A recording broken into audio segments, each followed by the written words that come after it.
ಸ್ನೇಹಿತರೆ ನಮಸ್ಕಾರ. ಮನುಷ್ಯ ಹುಟ್ಟತಾನೆ ಮನುಷ್ಯನಾಗಿ ಹುಟ್ಟತಾನ ಅಥವಾ ಮನುಷ್ಯನಾಗ್ಲಿಕ್ಕೆ ಹುಟ್ಟತಾನ ಅಂತ ಪ್ರಶ್ನೆ ಕೇಳಿದ್ರೆ ಮನುಷ್ಯನಾಗ್ಲಿಕ್ಕೆ ಹುಟ್ಟೋದು ಅನ್ನೋದು ಉತ್ತರ ಆಗಿರುತ್ತೆ. ಯಾಕೆ ಅಂದರೆ ಮನುಷ್ಯನ ಆಕೃತಿ ಇದ್ದಾಕ್ಷಣ ಅವನನ್ನ ಮನುಷ್ಯ ಅಂತ ಕರೀಲಿಕ್ಕೆ ಆಗೋದಿಲ್ಲ. ಮನುಷ್ಯ ಸಂಸ್ಕೃತಿ ಅಂದರೆ ಮನುಷ್ಯತ್ವ ಅವನಲ್ಲಿದ್ದರೆ ಮಾತ್ರ ಅವನನ್ನ ಮಾನವ ಅಥವಾ ಮನುಷ್ಯ ಅಂತ ಕರಿಬಹುದು. ವಿಕೃತಿ ಇದ್ರೆ ಅವನನ್ನ ದಾನವ ಅರ್ಥಾತ್ ರಾಕ್ಷಸ ಅಂತ ಕರಿಬೇಕಾಗತ್ತೆ.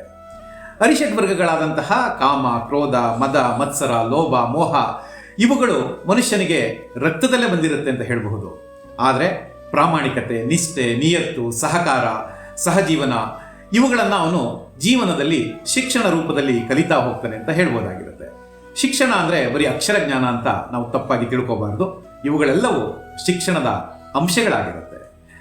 ಅನೇಕ ಸುಶಿಕ್ಷಿತರು ಅಂತ ಕರೆಸ್ಕೊಂಡವ್ರೆ ಪೈಶಾಚಿಕ ಕೃತ್ಯಗಳನ್ನು ಮಾಡಿದಾಗ ಇವರು ಮನುಷ್ಯರ ಅಂತ ಪ್ರಶ್ನೆಯನ್ನು ನಾವು ಕೇಳ್ತೀವಿ.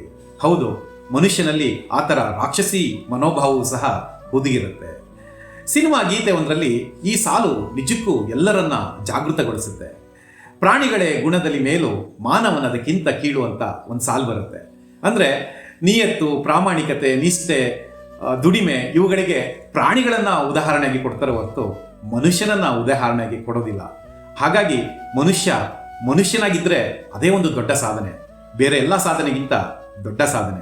ಈ ಕುರಿತು ಚಿಂತನೆ ಮಾಡೋಣ.